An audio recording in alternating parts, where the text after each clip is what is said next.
episode of Where Are They Now? Proudly sponsored by the Pulse of Polynesia. This series brings together the Leone High School alumni class of 1995, giving us a chance to reconnect, share updates, and celebrate the paths we've taken since our days in American Samoa. Joining us tonight, I am Leaso Filoeli, live from Katy, Texas. Unfortunately, Lena Fominga couldn't join us this evening, but she'll be back next Saturday. Producers, we have Eileen Tiomalu and Fuifui Vitello, who is keeping an eye on the comments, so don't hesitate to drop a message or questions. Now, in the hot seat, joining us from Utah, our beautiful sister, Sanah Olive Purcell. Hi, everyone. A special wha'afetai to Sana for a generous donation that keeps Pulse of Polynesia running. If you'd like to contribute, donation details can be found in the description below. So, without further ado, let's get it started. Hey. Sana! Yay! Hello, class of 95. Woo woo! How are you, Sana? How have you been? I'm good. I'm actually freezing in Utah, but we're good. What Nevertheless, is we're good. what is the temperature right now? Because it seems like we're having some kind of crazy cold front coming through. Yep. We're in the 20s right now. We've been waiting for snow for a little bit during Oh, Christmas break, but we didn't get it. And now it's delayed until January. And here we are.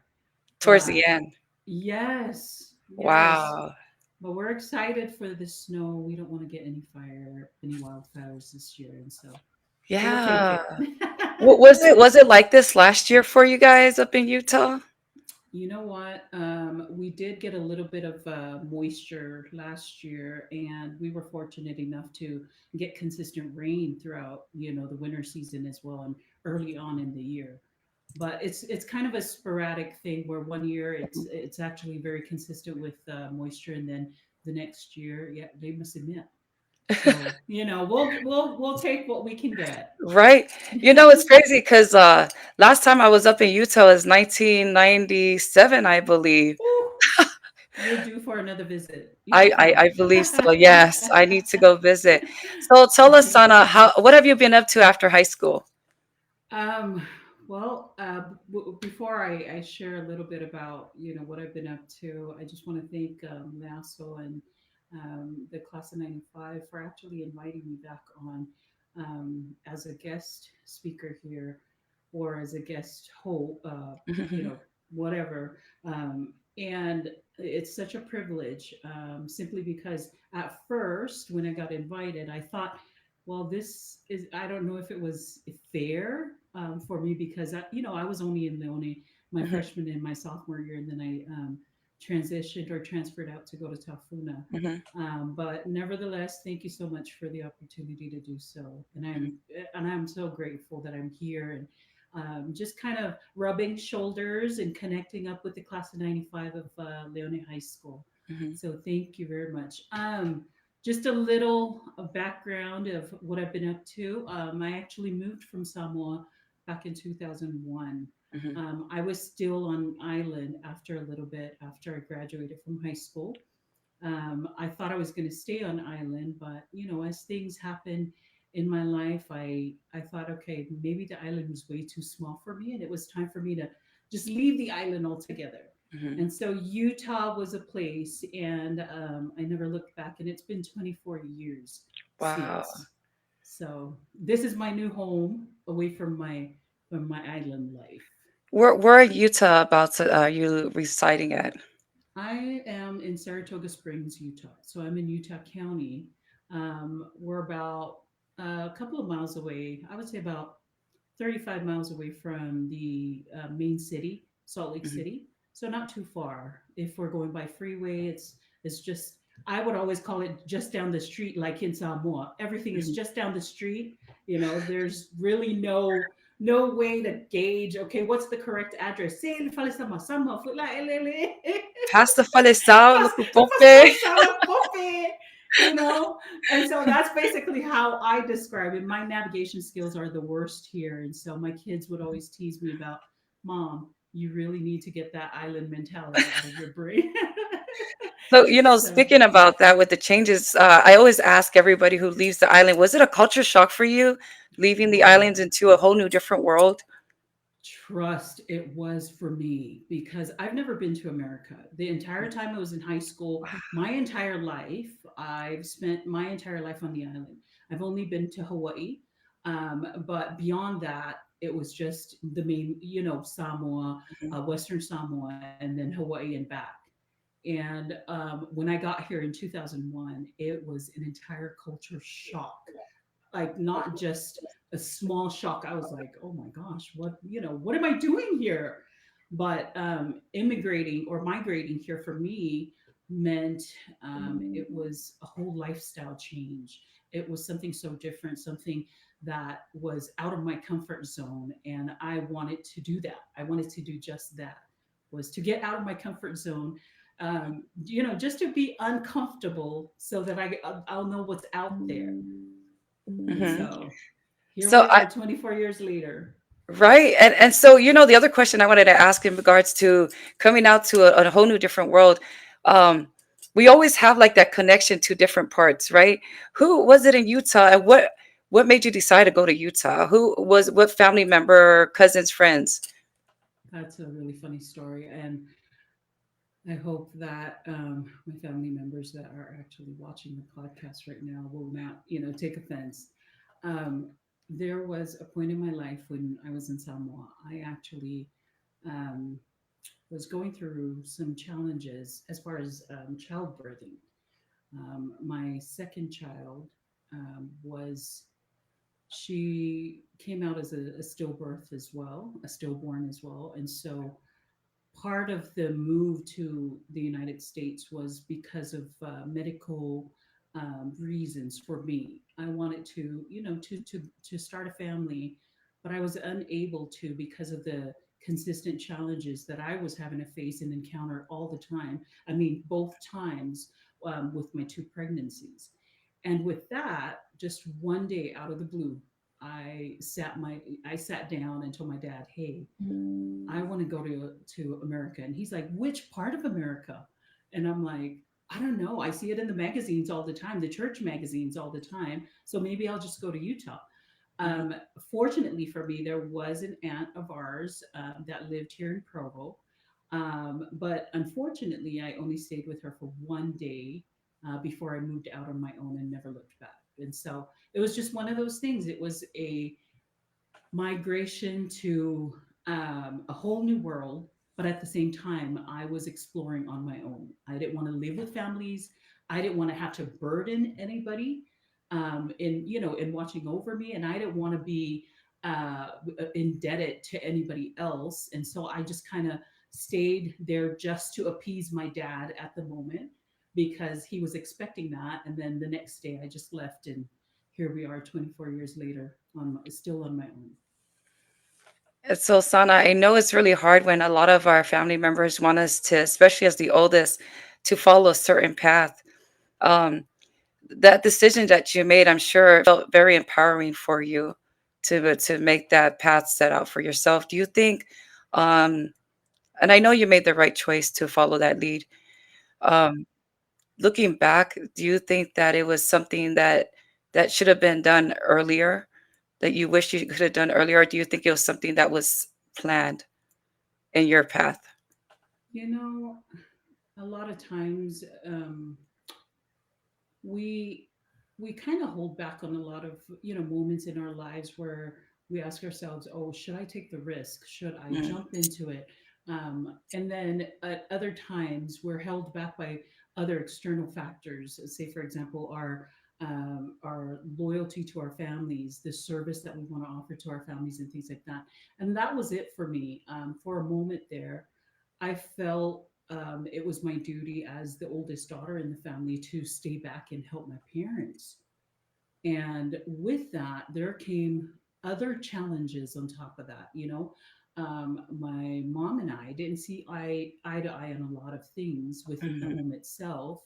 And so that caused friction with her and my relationship for maybe a number of years. And now that I look back, I knew at some point I was going to like venture out on my own and really kind of make that move or take that risk of leaving the island. But I didn't know, it wasn't even planned.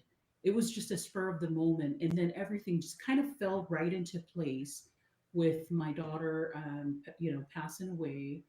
And then all of a sudden I'm like, okay, maybe this is my opportunity, maybe this is the chance that I needed, or the boost that I needed to get out there and just do it. Don't have any regrets, and just take the lessons that you've learned with your relationship and with your family dynamics and things like that, and just go. Whatever becomes of where you're going and your journey there, it's all on you. And so I'm grateful now, 24 years later, that I've actually done that. But I I kind of wish that I did it at an earlier stage in my life. But there were other factors that kind of played into that. And I'm like, okay, well, it is what it is. And, things happen for a reason. And it was the right time, and just kind of the right moment.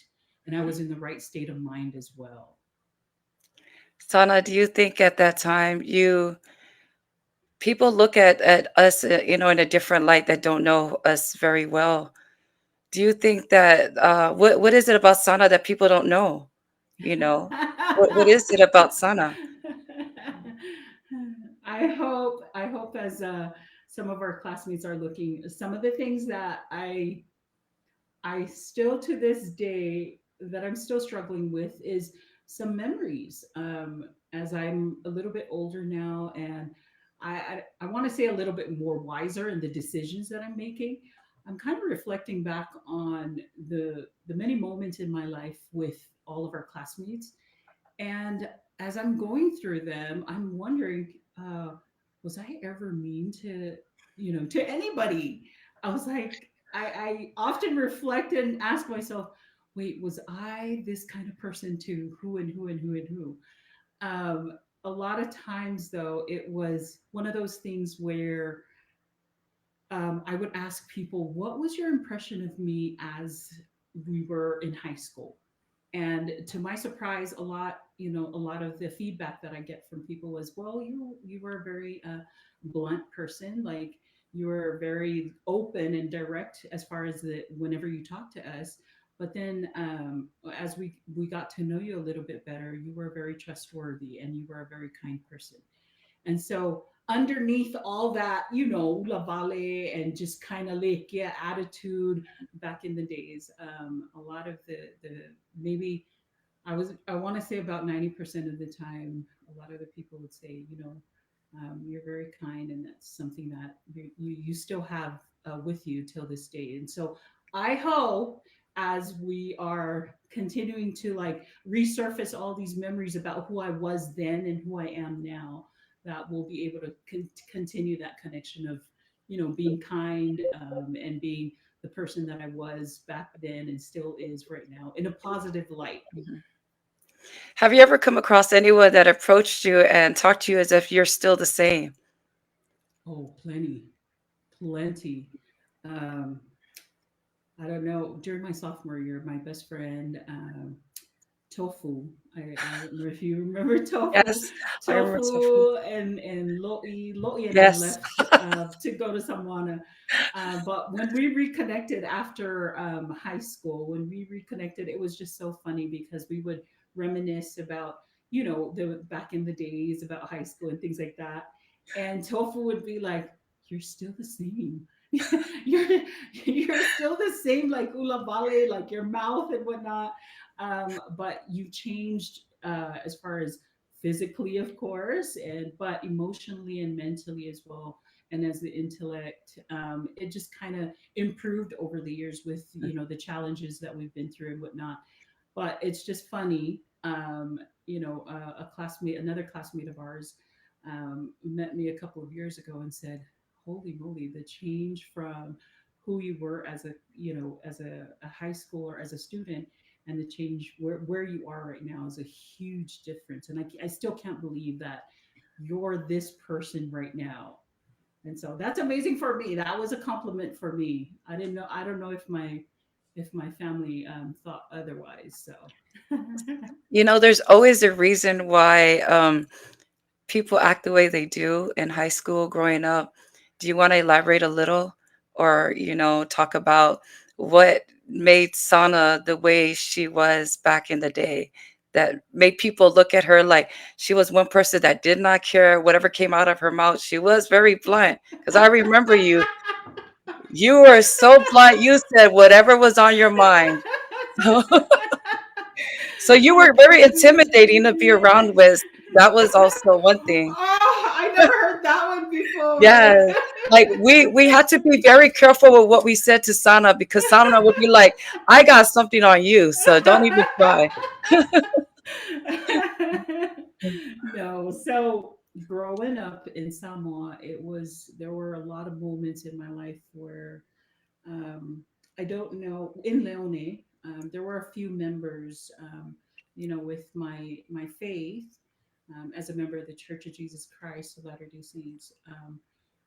At that point in my life, I thought it was very restrictive. Like everything my parents were trying to teach me, I was like, it can't be this restrictive, it can't be this limited, it can't be it was just, I thought it was very constraining in a sense, where my freedom, here's my freedom, here's my chance to really explore and to be out there.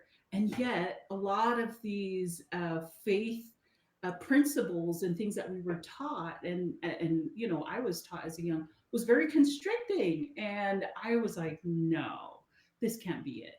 And so a lot of times the way that I acted and the way that I, came across to a lot of people was because I was not trying to impress anybody or not trying to be the cool kid.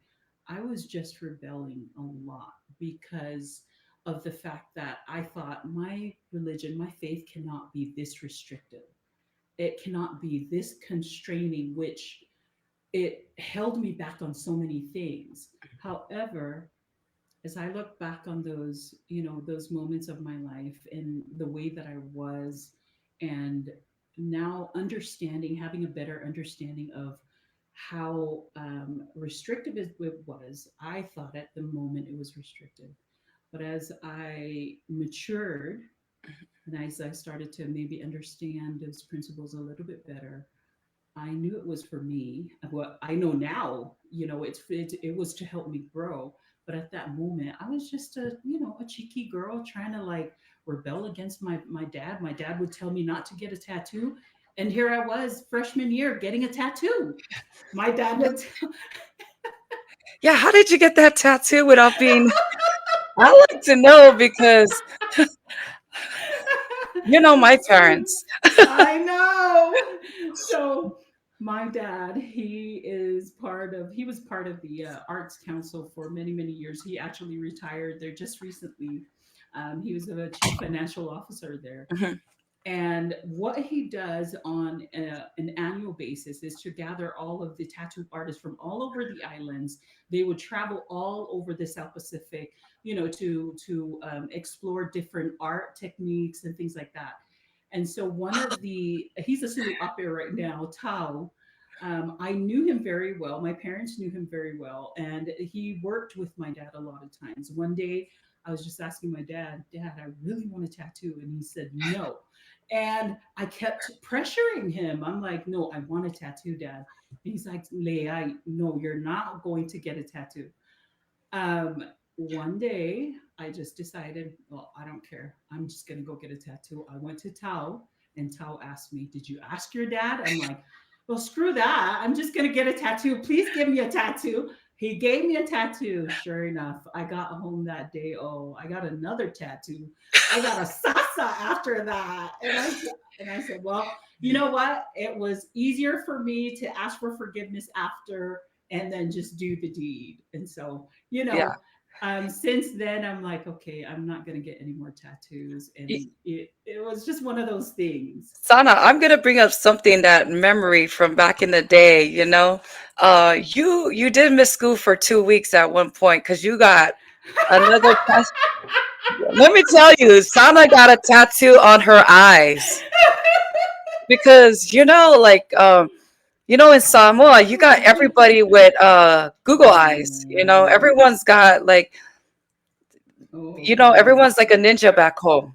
Everybody had a Ring camera, a Google Nest camera on their doorstep, Yes, and we didn't need the oh technology. no, We had it right we already here. had it. We already had it. Everybody was talking. So before I had a I had a boyfriend during my sophomore year. He was a senior at the time. He's a good friend, and his wife right now is a very good friend as well. Give me 1 second, sis. Um, I got home that day, and oh boy, my mom. She didn't wait for me to answer. She just went straight for it. And let Um, me just say this for everybody that's listening. I know you two got your butt whooped too, so don't try to act like, oh my gosh, this was our time back in the day. And FYI, Sana is exactly. fine. Our parents love them. So go ahead. So my mom, she didn't even wait for me to like tell her what happened Or who and told her? or who told her. She just went right for it. She gave me a black eye, and then afterwards she asked me what had happened. I'm like, my boyfriend just gave me a kiss so I can come home, so I can get on the bus and come home. That was what it is. There was no smooching, there was no this and that. And mind you, at the time, I was thinking, wow, I mean, is this what we have deduced our lives to? Like every single movement is being watched by everybody, and it was just a really sad thing for me to realize at that moment because I didn't care, what other people were doing. I really didn't care. That was their business. But to have my business all the time, every movement, be reported back to my parents was something else that I still to this day cannot get over. And it's really tough, Sana, because like in our culture, I feel like it's not really the culture. I don't know if it's just something that's been Passed on. passed on, and a lot of it has to do with the image, right? And so I wonder too, like our parents just doesn't want that name, the That family name. reputation. Yes. And They're all about, back in the days. I mean, I have a better understanding of that, but at that time it was always about the reputation. It was always about, well, I don't want you to taint my name because of the choices that you're making. And so it was very, very hard for me because every single moment or every single move you make, it's always, oh, fa Hawaii, ole fa, ole olo afingele failea malea malea malea. And so it was really hard on my parents. And it was even harder on me because at the time I kept asking, why don't you trust what I'm telling you? Or why won't you take my version of what happened over someone else who is just looking from their perception? And, it was just one of those things that it was a growing I want to say it was a growing, phase in both my relationship with my parents and my relationship with myself, because I have come to understand that a lot of times this generational, understanding, it was very limited to a scope of where this is all our parents understood. They didn't understand anything outside of that. And so I've had to learn over the years, and as a parent myself, I've had to learn to really understand that and to forgive my parents for the limited scope or the limited understanding that they've had as well. But I'm pretty sure that my parents weren't the only ones, because I'm pretty sure that all of our parents in Samoa at the yes, time were actually dealing with the same thing too. yes. It's really hard because it's not like here in America where you're in different counties, and but there's huge. You were talking about thousands to millions, and you're talking about Samoa. It's a small island, Small island. and you didn't need no social media. Nope. The words came to Nope. our parents right before you got out. E che lei o col fale voleva. I saw. Mamãe, lale que é pasi from Congo. Oh my gosh, no kidding. but that was life in Samoa. And so, as we matured from that, and as we come to like really understand that it was because of the limited scope, the limited understanding, and maybe just within the close proximity of everybody knowing everybody, there wasn't really a growth opportunity for everybody to just kind of mind your own business, you know? In a way, it's kind of good too to know like what's going on, right? But not to a point where did you not know what it was going to cause to a Right, child traumatically right, and the right. damages? Because I felt like for you, you were very creative and outgoing, very outspoken, right? Can you imagine? Did you ever felt like now looking back that you lost somewhat of an identity because of that? Because of that, exactly. And a lot of times it was because um ele ese opportunity for that connection between me and my parents, and then between me and others as well. It was more of a very constrictive environment. And so really kind of being, when you're not normal, in a sense, you're considered fiapoco, or you're considered well overkiki, or things like that, and that's kind of like, am I really Kokalekiki? Am I really Fiapoco? You're given all these negative, like, I wouldn't say affirmations, but just kind of negative feedback or negative criticism, to a point where you start believing it, Yes. for a minute. The last podcast we had was with Sivai Law, and she mentioned how um, it, it got to the point where she had to really be upfront. You don't have to be disrespectful. You don't. You just have to be upfront. But I think like our parents' generation, what like you say, if you were to say something that was upfront Yeah, in a very respectful manner, you're kokalaikiki, fio poco. Fiapoco.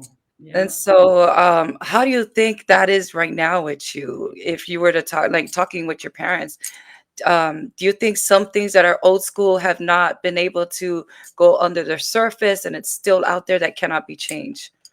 Something that I've actually learned over the years of like navigating my relationship with my parents was, it was a lot of trial and error. It was a lot of coming to Jesus moments Yes. where, I'm like, Mom, if you really want a relationship with me and my kids and my family, we need to overcome this. Or Dad, in order for us to be connecting on so many levels, we need to have this open communication. One of the things that I've always instilled in my relationship with my parents was an open communication, even though a lot of times, I received criticism like that, or I was too outspoken, or I was too like curious about everything. I understand now what he was talking about, and I understood the limitations of why my parents thought that way. And so, after years and years of trial and error with them, of really nurturing and trying to foster improving our relationship, I finally realized that. Uh, they were just they were learning to Mhm. be parents, just as I was growing up. They were growing up with me, and so they didn't really have, and I tell my kids right now, we didn't come with a manual book. My parents didn't come with a manual book, so therefore their learning and their way of teaching me was because of what they were taught when they were young. And so, me being the outspoken person that I've always been, I've always had to like really come out and tell my parents, Fakali, you have to, if you really want us to continue our relationship, you have to listen to my point of view. And Yes. as much as I want to like stop you on so many levels, I'm trying to respect that boundary as well. And so, for after years and years of trying it over and over, we were finally able to, set boundaries, healthy boundaries. Because most of the time, with the way that the Fasamoa was "Aonge ikaw kala mai- aonge ifai mai so kala, aonge oso mai lo nguku," or things like that, and that was, to us, it was. Do you think that because of that, the way that it was for you and your parents, right? Do you think that kind of ruined the relationship that you had with your siblings? Because I know being the oldest, you have a lot of siblings as well. I do, and I'm the oldest of, I want to say, 12. And it was, I think it was very hard for a few of my siblings to see kind of that open communication between me and my parents. And at one point, they were seeing that, and they did tell me that maybe I was a little bit too susoko, in a sense, the fasamo of like, I think you went a little bit overboard, Mhm. in which years and years and years later, I would ask my parents, and I would talk to them about that open communication. Therefore, going back to that open communication, I would ask them if was I a little bit too sosoko, and just to build off of that understanding that we've now established, both of my parents were like, no, you were just speaking your mind. And so, understanding that, I was able to then take that and apply it to my life right now with my kids. My son is 23 and my daughter is 15. And we have an open communication. You express yourself emotionally. You express what's on your mind. If you're not happy, if you don't think that this should be the norm, you tell mom, you tell dad, you tell us what you're going through so that we can work through it.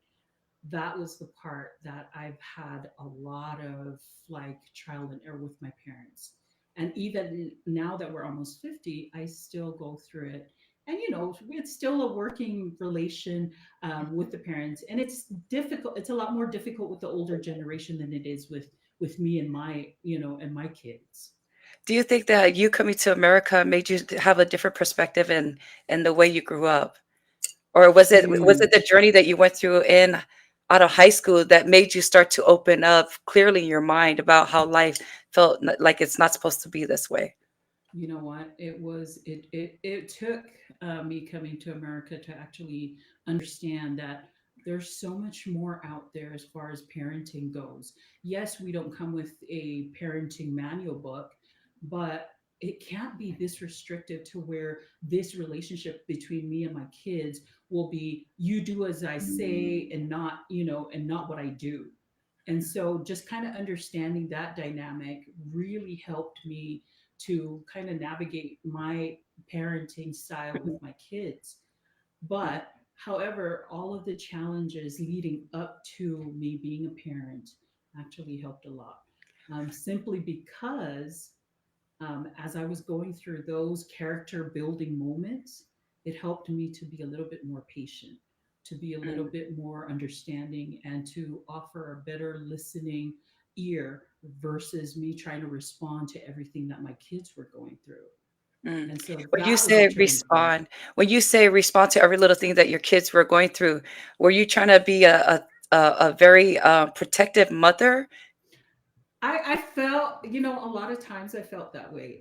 I was just talking to my son just recently, and he was talking about his relationship with his girlfriend. And as we were talking about it, the first thing that came out of my mouth was, I was offering solutions already to him. I was telling him, oh, cool, yeah, blah, blah, blah.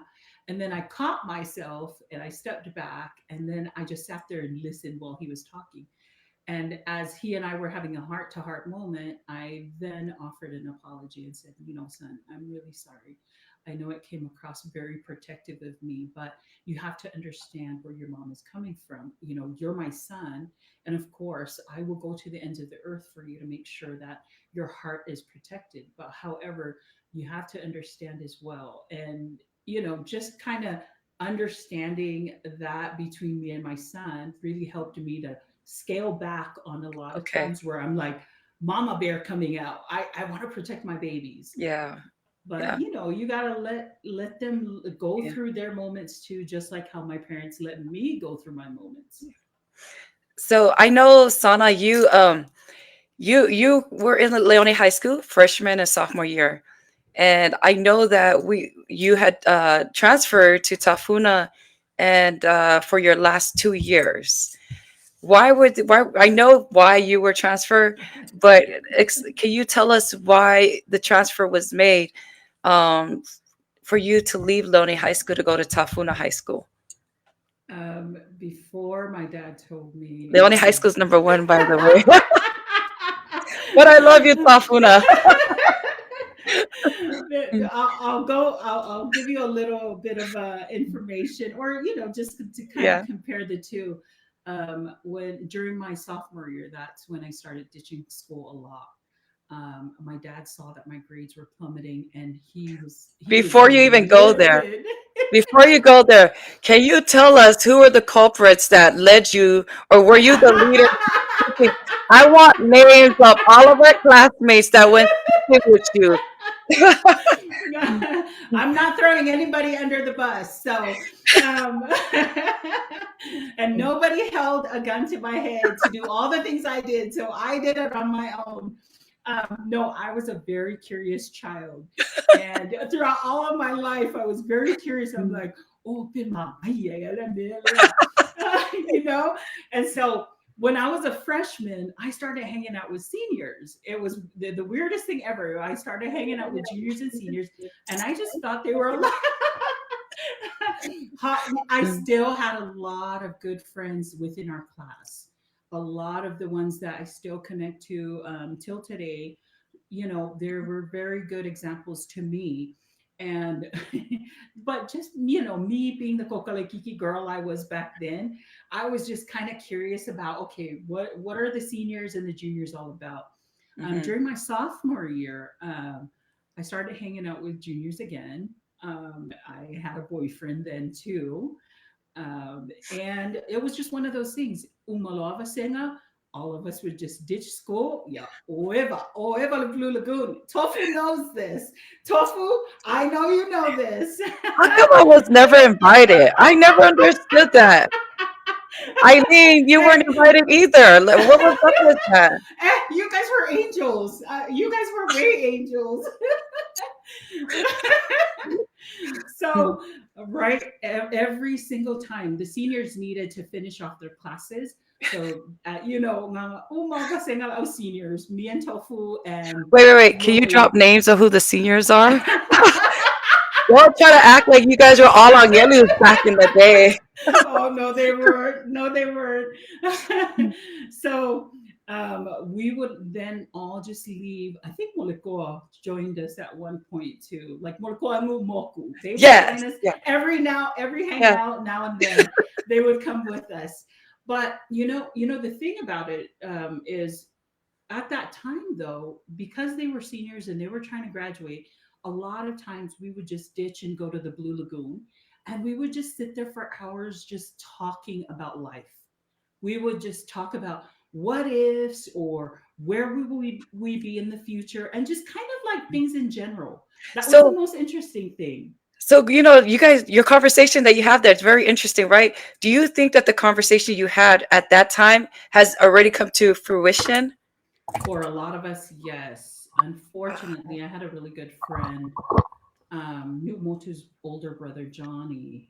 He passed away a little bit after he finished Oh. high school, and he was in the military. We were talking a lot about, okay, who are we going to marry? Just how things are in the future. However, for me, I did not have any plans at all. I was just kind of going along with the flow, just having a really good time with them and just getting to know them. A lot of the things that we did talk about that at that time for me didn't come true. For example, one of the things we always brought up was, Sana, I know you're going to have a lot of kids, and unfortunately, that wasn't in the cards. And just some of those like general talk, high school Mhm. talk back in the days. But most of the time, it was just all fun and just really kind of reminiscing about maybe a hangout that we had about a week ago in Blue Lagoon. We would go, swimming all the time. And it was just, there were abandoned houses in the back. And so that's where we would be like all the time we And hang the out. good thing about being in American Samoa, well, even both Samoas, right, is like, or the islands, you could go swimming all you can or whatever you want to do. Yes. You always dry up real quick before you get home. Before you go home. So here's the funny thing, every single hangout we have, we would leave right after lunch. We would all be eating at the cafeteria or up at Esther's store. Do you remember Esther's store? Just across from the office. So the laundromat. Was it the Yeah. laundromat? Is that Yeah. that's okay, Lena's store, and then the one right next to it. Yes. Yes, right by the Yes. gym. Okay. Yes. So we would all go there. We would all meet there sometimes, or meet at the gym, and then we'll all ditch school to go to, to go hang out. And then we would be swimming, or we would just be doing whatever. And then right before we know it's time to go home, okay, everybody dries up really fast. Yeah, whatever you were doing at the moment, don't do it. Class of 1993, 4, and 1991 and 2. Do not No. tell your kids you guys were all yellow because I have Sana here that's going to drop some names. No, but they're really good friends, and a lot of them have moved on with their families and whatnot. I haven't been in touch with some of my friends from back then, except for Tofu and Loi, and then some of our classmates as well. But class of '93 and '94, they were so fun to be around. She also meant 95, so Oh, sorry. Yes, 95, class of 95. 95. So, Sana, I know, I remember this one time we were in front of Francis' class, and I think I was just coming out, and you have, I'm sure you still have a beautiful voice. You love singing Mariah Carey song, and one of them was So Blessed. And I remember sitting there like, gosh, way better. I couldn't even hit that note. Tell us So, about your song choices. I'm like, no, it was funny when Mariah first released her album Hero. mhm, There's a hero. yes, Anyways, I sang that, but I sang it in the youth.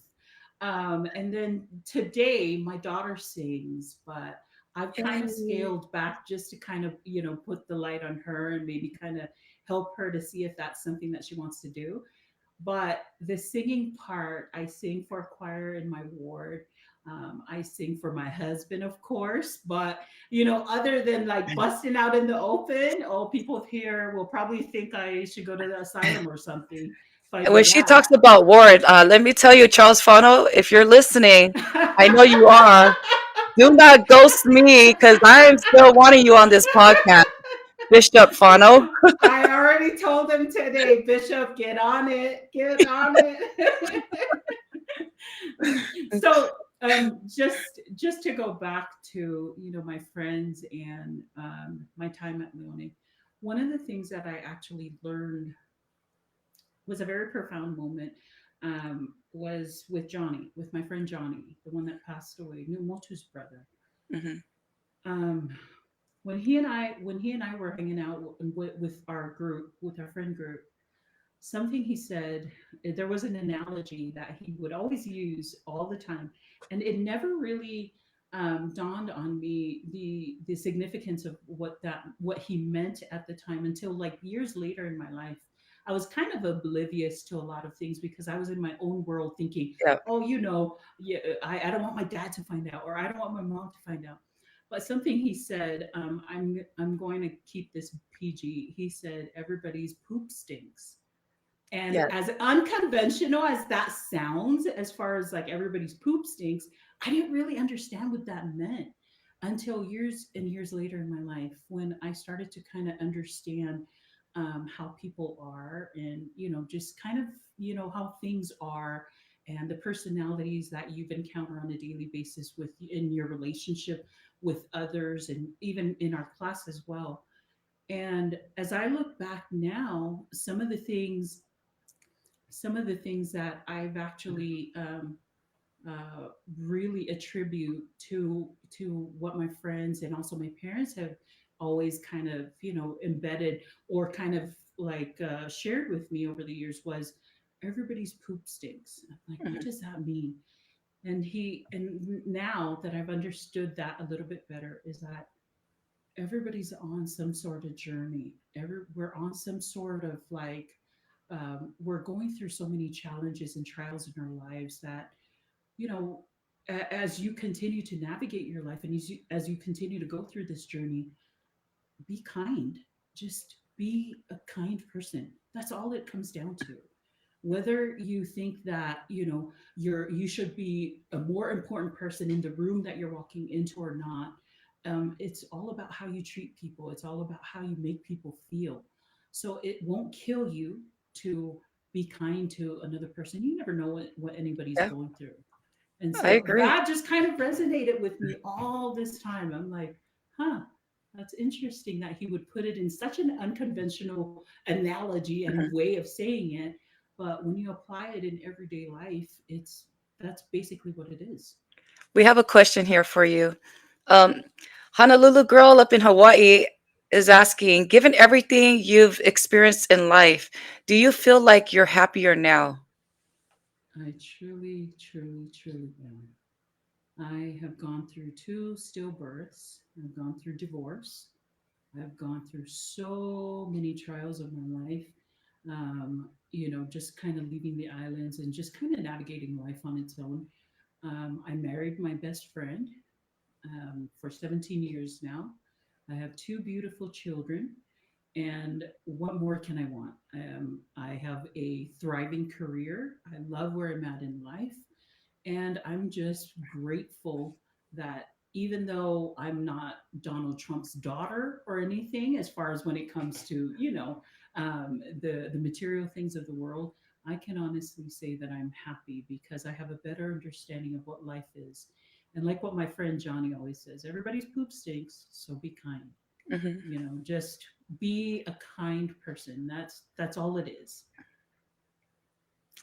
Sana, going back to your high school experience and everything that you've gone through in life, um, when did you start to realize this, knowing that you're a lot happier now through your journey, when did you realize like this was it? I'm at where I need to be and I'm okay. So, you know what? It took a lot of trial and error. I don't think I don't think we've actually really um I don't think there was any point in our lives where we're like, okay, wait, hold on. But as I, just looking back at the trials and just kind of the struggles that I've been through, and now having a better understanding of my relationship with my parents, having a better understanding of my relationship with my siblings, and some of them are, you're okay if you're setting those boundaries and it doesn't go any further and they don't want to respect that, then you're okay just kind of letting things be. It took a lot of coming to Jesus moments for Mm. me. It took a lot of, okay, do I really want to um, progress with this kind of attitude? Do I really want to progress with this type of mindset or mentality? I've had to really, sit down. I've had so many sit downs with my husband, just kind of going back and forth about what does it really mean for us to be happy? Is it in the material things that we attain in this life, or is it the degrees and the statuses and just the popularity or whatever? Do those things really matter in your life? And I think after losing my two kids, I come to a realization that my kids and me just having the opportunity to have kids was the like that's the epitome of what happiness truly is having that opportunity to have kids. We have another question. Are there any significant life lessons or advice have you shared with your children? Or advice have you shared with your children? So, as my cousin also was saying that I was a very open person, that's basically what I've shared with my kids. I'm like, as you go through life, don't hold back, but you have to be as understanding as possible. When you are talking, you have to understand your audience. You can't be blunt all the time with everybody that you're with. You really have to kind of read the room so that you'll know, do I say something? Do I not say something? Is it okay for me to hold back? Be honest in your dealings with everybody. Doesn't matter who it is. And one of the life lessons that I've taught both of my kids and also I've continued to instill in my family till this day is your word is your bond. If you're going to tell somebody that you're going to do something, you do it. If at any point of you trying to do that and you are unable to, at least be honest. and And be communicate. upfront. Yes, and open communication. And so to this day, both of my kids are the same way. My son is actually serving in the military, in the Air Force, and he has been commended for being an outstanding airman because of the way that he communicates and the way that he conveys what's on his mind in a very respectful way. Just adding to that, because we coming from some, well, born and raised, we're taught not to speak unless we're asked to speak. Correct. So it's good that we know that that's not the case, right? Coming now that we're raising our kids in America, what can you tell these students or other sanas that's out there that are, back in high school, college? What can you say to them that they can avoid the misshapes in life? Vai, Orfia poco way lua. No, I'm just kidding. No, be outspoken. Continue to be your true self. Be yourself. Be the authentic you. But then also try to understand, like I said, read the room. Try to understand the audience because not every audience will require you to address them. Say, for example, you're walking into a room full of people that really don't want you to be there. You don't have to say anything. You don't have to like make it known that you're there. Just kind of respectfully, you know, uh, bring yourself back out of that situation. But when you're in a room where you're actually wanted, share your true self with those people. And that actually goes a long way because that actually provides so many opportunities for you in the long run. And being where I'm at right now in my career, and that was part of what I had to really, really understand and really learn. Not every audience will need for you to address them. So, adding to you mentioning your career, tell us about your career. Um, I noticed that you graduated from college.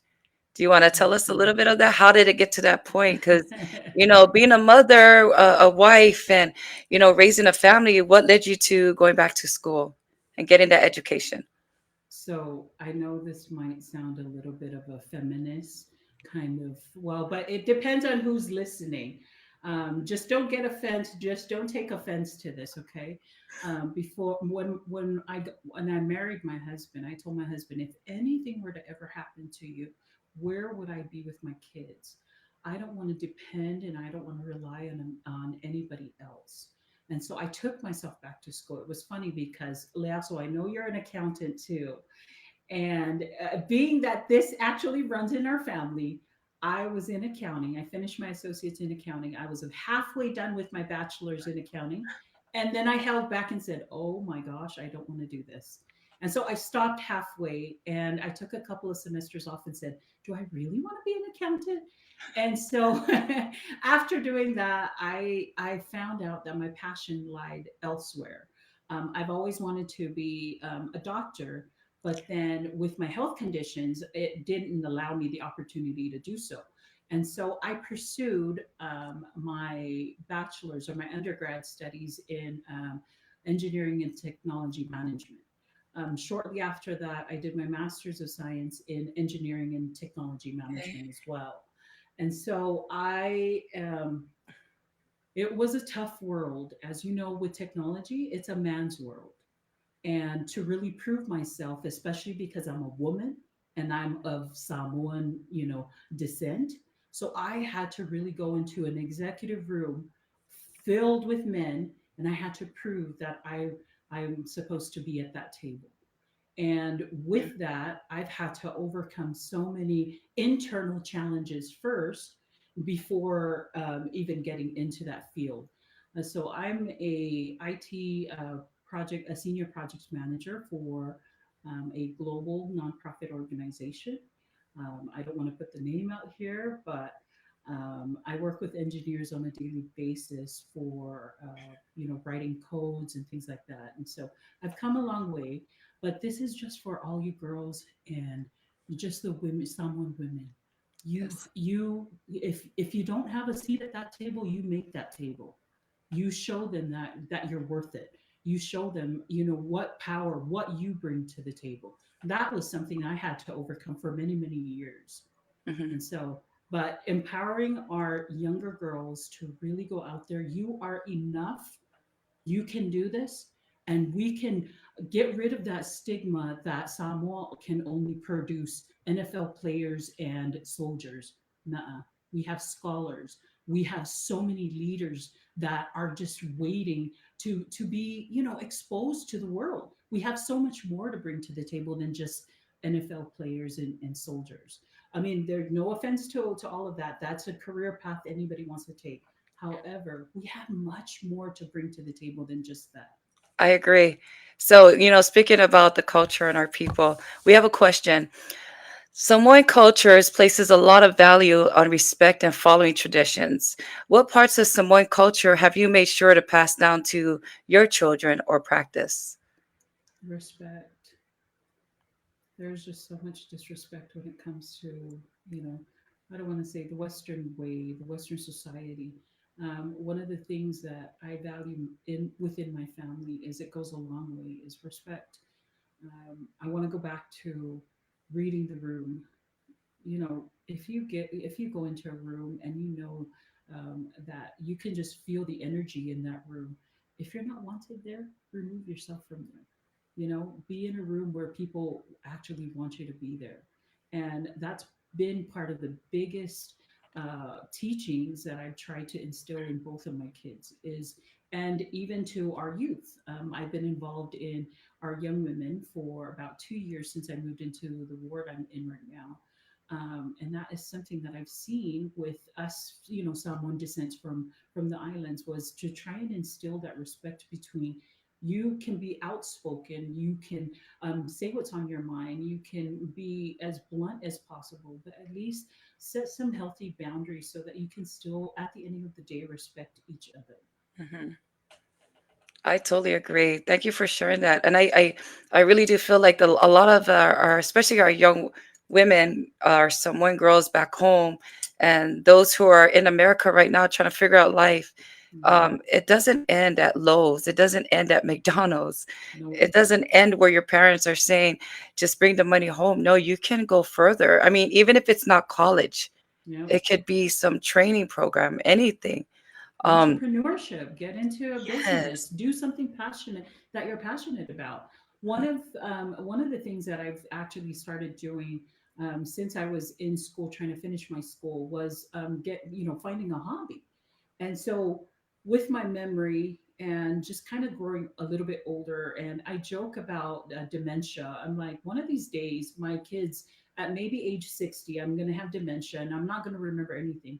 But one of the things that I started getting into was doing like a side hobby. And so I got into photography and I just started doing that just for my kids. I really like to just taking pictures of them on a daily basis and whatnot. And then just kind of like extended from there, like my friends would ask, hey, can we do photos and things like that. And don't stop at with just your education. Find a hobby, do something else, do something that you're good at, do something that you're passionate about. If you know it's not going to make any money for you, then do it as a side hobby.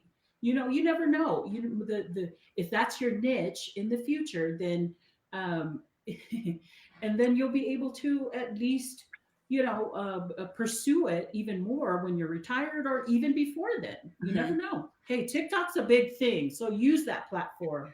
I just started TikTok, so I'm still learning. I need everyone to show me how to do some dance or cooking. So one of the comments is saying, wonderful seeing and hearing Sana after all these years. Beautiful and Oh, inspiring. Thank you for sharing. oh, thank you. So, Sana, I know it's been a while since you haven't spoken to your parents and some of your siblings until like last year, August. Is there anything that you want to say to your mom and dad? Hi, Auntie. Hi, Uncle. I actually had the opportunity to fly back home to Samoa for about a week just so that we can mend our relationship and make things work. It took a lot of, really humbling myself to understanding that they're my parents. I can't sever that relationship, and I can't sever, my relationship with my siblings. It was a God ordained unit. And so I can't say, oh, I'm cutting you off, I'm not going to be able to talk to you, I don't want to talk to you anymore. And so it actually took me really humbling myself and telling myself, okay, Sana, do you really want to go on in life without talking to your dad or your mom? And so after after I told myself, after my daughter got back, she went to Samoa and spent 2 weeks with my family, and she said, "Mom, you really need to go. You really need to humble yourself, and you need to find it in your heart to be as accepting and as forgiving as much as you can." And so, with that understanding and with that kind of like push, I was able to mend my relationship with my parents, and to this day, I still want to continue to foster my relationship with them and continue to grow. It's eternity, mom and dad, so you can't get rid of me. Yes. And your brothers and sisters. Exactly, exactly. Them, on the other hand, they're all right. We love you. So we have another question. What personal sacrifice have you made throughout your life? The personal sacrifices. I don't believe I have. I've made a lot of sacrifices as far as, I just foregoed a lot of things that I wanted to do right away, because there were other factors that kind of played into that. And so I kind of put them off for a little bit, but I didn't sacrifice them. For example, when I moved to America, it was mainly for medical reasons. I left my job in Samoa. I was working as a saleswoman for Aska Motors, the Toyota place right out of high school. One of the things that I learned there was, resilience. Don't stop. Don't give up because you've hit a roadblock. Keep going. And so I don't believe I can't think of any sacrifices that I've made as far as like I've kind of shifted my focus Mhm. just so that I can take another path. But there weren't a lot of sacrifices. It was more of opportunities and shifting of your focus. So the other question is, what advice would you give to the next generation of female leaders? Man, we need a lot of them. I'm honestly telling you, your past does not dictate who you are right now and does not define who you are right now. You're the ones that are going to take this generation even further. But before you can do that, you really need to humble yourself and really understand what is it, what are you in it for? Like, are you really wanting to make a change? Are you really trying to inspire the younger generation to really do this for their posterity and for the generations to come? Or are you in it for the fame and popularity? Because if you're in it for the wrong reason, sister, I feel for you. But if you're in it to inspire the younger generation, you will go down in history because these people will remember how you made them feel, Mhm. not what you're known for. So we do need a lot of female leaders. They bring a lot to the table. Another question, what is the biggest or most common misperception people have of you? Cause what was it you said about me Oh, again? well, That I was intimidating. yeah, girl, that Hey, was back in the day. yeah, that was back in the day. No, it was the. I think the biggest thing was that, just like what Lassa was saying, is I was a little bit intimidating because I was very outspoken. But as people got to know me, I still have friends to this day that are still my best friends because of how we are in our relationship. And they know me inside and out, and they know that I'm not out there trying to be this, it girl or whatever. I'm truly there. I truly care for the people that are in my life, and I truly um feel I have like this. I can't remember the word, but it's just kind of this aura. Like, okay, it's all about love and it's about trust and it's about honesty when it comes down to it.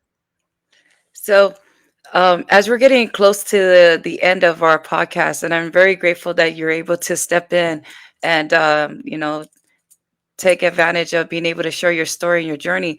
What are we expecting from Sana for the next 1 year, 2 year, three, five, or many more to come? I'm actually working on my doctorate in engineering, and I I'm planning. I'm hoping after coming back home from Samoa last year, after I visited, I made plans with my parents that I'll be moving back, just to kind of be with them and just to spend quality time with them while they're still here on this side. And so hoping and I'm praying that as things go well with and completing my education and whatnot, that I'll be able to move back home to Samoa for a little bit just so that I can spend quality time with them. My son, hopefully, before he gets married, hopefully he'll find the one and gets married.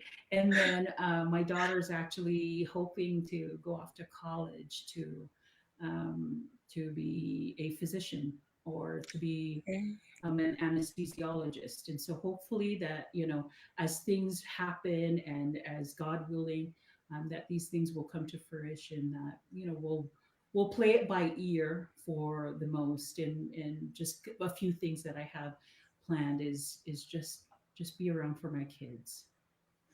Well, we thank you so much for being on our podcast, Sana. To God be all the glory and for the blessing that He's bestowed upon you and your family and those around you to help you shape you where you need to be in your life and inspiring stories that you have shared. And I hope that those who are listening out there who has someone that is just like a Sana or me that is able to hear this and be inspired to be able to move forward and not give up. So we appreciate you, Sana. We thank you so much. And we love everyone out there. And can't wait to be able to see everyone in Vegas trips. Don't forget, Woo, in woo, May, up in Vegas. What woo, stays in Vegas? woo. Well, I What eventually leave happens? Vegas.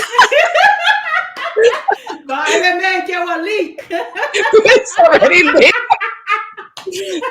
Everyone, you have a good night. Love Have you a good all. night. Bye. Love Bye. you.